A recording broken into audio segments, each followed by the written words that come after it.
Bonjour, bonsoir tout le monde qui regardé, qui attendé. C'est avec un plaisir. Moi-même, j'aime pas. J'aime c'est tout montrer la caille au matin pour me venir faire parler à coup sur le nouveau président pays d'Haïti, et bien qui sorti exactement dans la matrice et bien famille Lavalas. Un message comme ça, moi crois que ancien président famille Lavalas là à la personne de Jean-Bertrand Aristide, mon cher ça franchement, on croit que la réjoui dans le moment actuel ça là. Et nous connaissons la famille Lavalas, c'est pas ni hier avec jeudi la gourmet pour de arriver dans tête pays et bien par le biais de Leslie Voltaire qui c'est nouveau président pays d'Haïti et dans CDPA moi crois que et Jean-Bertrand Aristide et bien gen ti touche pal et dans décision qu'a gen pour prendre dans pays dans jour cap venir là yo.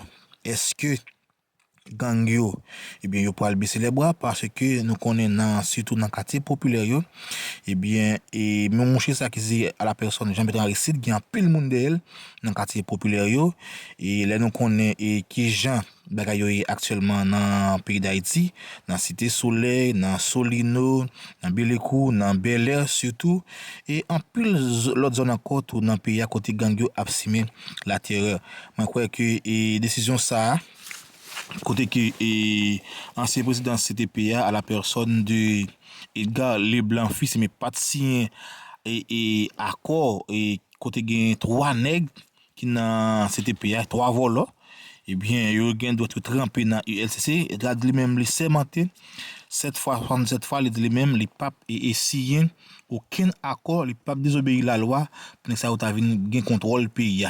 Eh bien mesdames et messieurs qui me présenter nous nouveau président pays d'Haïti on l'autre fois encore qui c'est Leslie Voltaire qui sorti dans matrice et bien famille Lavalas son message moi crois que qui fait président Jean-Bertrand Aristide plaisir en pile mesdames mademoiselles et messieurs. Mesdames et messieurs les conseillers présidents, monsieur le président de la Cour de cassation, monsieur le vice-président de la Cour de cassation, Madame, Monsieur le Premier ministre AI, Mesdames, Messieurs les ministres, Monsieur le directeur de cabinet du Conseil présidentiel de transition, Madame la secrétaire générale AI de la présidence, Monsieur le secrétaire général du Conseil des ministres, Mesdames, Messieurs les membres du corps diplomatique, Monsieur le commandant en chef des forces armées d'Haïti, Monsieur le commandant adjoint des forces armées d'Haïti, Monsieur le directeur général de la police nationale d'Haïti, Monsieur l'inspecteur général en chef de la police nationale d'Haïti, Mesdames, Messieurs, chers compatriotes, au moment d'assumer l'immense responsabilité de présider le Conseil présidentiel de la transition, je vous invite tous à prendre la mesure exacte de la situation dans laquelle le pays s'est enlisé. Et je ne peux m'empêcher d'avoir une pensée spéciale pour ceux qui souffrent dans leur chair et leur esprit des affres de l'insécurité. En mémoire des nombreuses victimes, particulièrement celles qui ont été fauchées le vendredi 3 octobre dans la zone de Pont-Sondé, je vous demande de vous lever pour observer une minute de recueillement.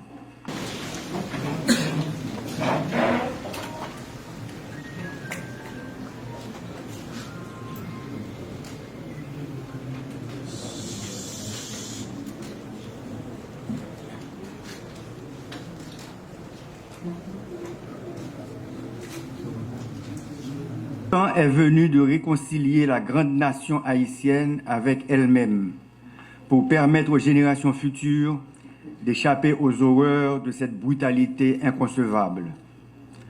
Peuple haïtien, concitoyennes et concitoyens, l'accord du 3 avril 2024 a permis la mise en place du Conseil présidentiel de transition.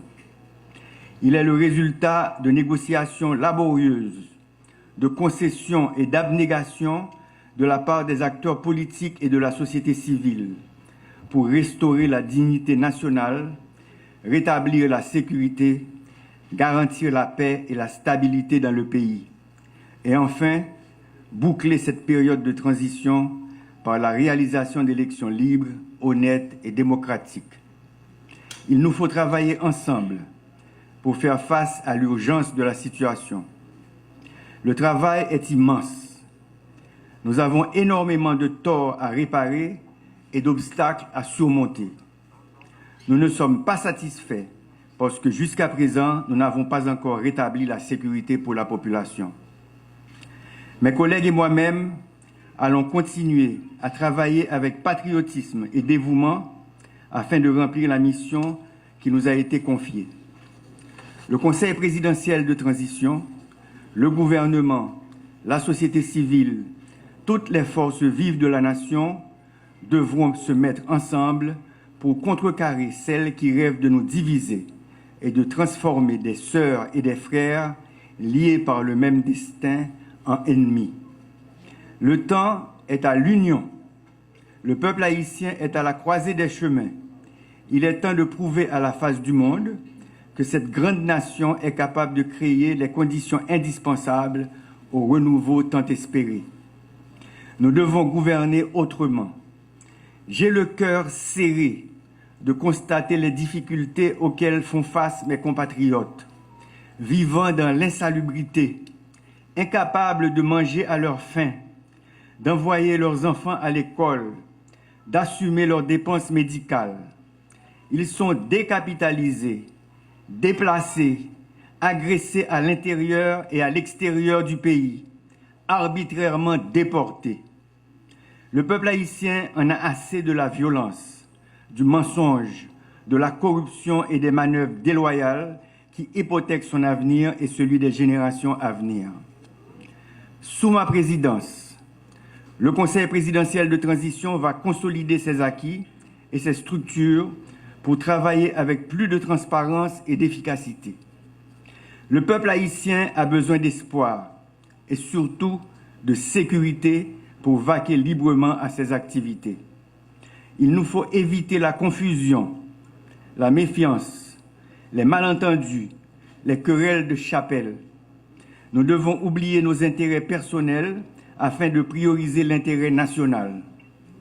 Le rétablissement urgent de la sécurité, la réhabilitation de nos institutions républicaines, l'élection de nouveaux dirigeants et représentants de la population, selon les 5 chantiers de la transition, sont des défis urgents à relever ensemble. Le Conseil présidentiel de transition va s'assurer que la responsabilité de chacun est comprise et assumée. Peuple haïtien, Jean force politique te met ensemble dans l'accord 3 avril 2024 là. Je dis à moi prendre responsabilité de diriger le Conseil présidentiel de transition pour arriver jusqu'à 7 mars 2025. Jean nous te kawé, bagay la pas facile. Nous remettons en place un exécutif de tête. Nous créons un comité pilotage qui travaille sous conférence nationale là avec réforme constitutionnelle là. Conseil électoral provisoire vient pour l'installer au complet dans un petit bout de temps. Commission justice, vérité et réparation en fin mettre en place. Nous gagnons un nouveau chef de la police avec un nouveau état-major l'armée. Base force multinationale fini et puis commencer à recevoir troupes internationales.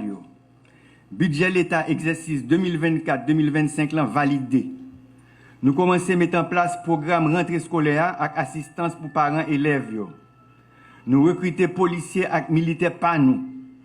Nous faisons célébrer reprise travaux judiciaires. Nous pourrons continuer à progresser. Travail qui était en pile. Nous pourrons avancer dans tête collée avec tous les collègues dans harmonie avec le Premier ministre là, avec tous les membres du gouvernement, avec toute force dans le pays pour nous arriver à bon résultat peuple à attendre depuis longtemps. Ça fait 50 ans depuis que je m'engage dans le combat politique pays. Je toujours voulu pour Haïti vin un pays côté toute petite li capable vivre tant que monde. Sans pas besoin de prendre humiliation l'autre côté. L'idée n'a pas changé. Principe n'a pas changé. Objectif n'a pas changé. Faut qu'il y ait un gros changement dans le pays. Mais ça n'a pas fait avec violence ni dans gourmet. C'est dans le dialogue, la conférence, la parler ensemble, la chita attendez, chita parler. Faut que la sécurité ait été priorité numéro 1 gouvernement. Je remercie tout policier, tout militaire, tout juge, tout commissaire gouvernement qui prend responsabilité dans l'État pour continuer à faire travail avec conscience, avec patriotisme, avec honnêteté pour sécurité blaïe dans le pays. Je demande à tous les journalistes, leaders religieux, professeurs, directeurs, opinions, pour continuer à faire éducation peuple. Mesdames et messieurs, nous nous mobilisons pour la réussite de la transition. Ensemble, nous irons de l'avant pour rétablir la sécurité, renforcer la police et le système pénitentiaire, créer les conditions pour la réalisation des élections, organiser la conférence nationale et le référendum sur la réforme constitutionnelle, nommer les directeurs généraux, les consuls et ambassadeurs, les dirigeants des collectivités territoriales pour renforcer et assainir les institutions de l'État, afin de créer et assurer le fonctionnement de toutes les commissions souhaitées par l'accord du 3 avril 2024, en particulier l'organe de contrôle de l'action gouvernementale, OCAG, et le Conseil national de sécurité, CNS. Je m'engage à consacrer toute mon énergie à la réussite de cette transition que nous réaliserons ensemble pour qu'Haïti retrouve son rang et sa dignité. Ensemble, nous ne pouvons pas échouer. Vive la République, vive Haïti. Merci.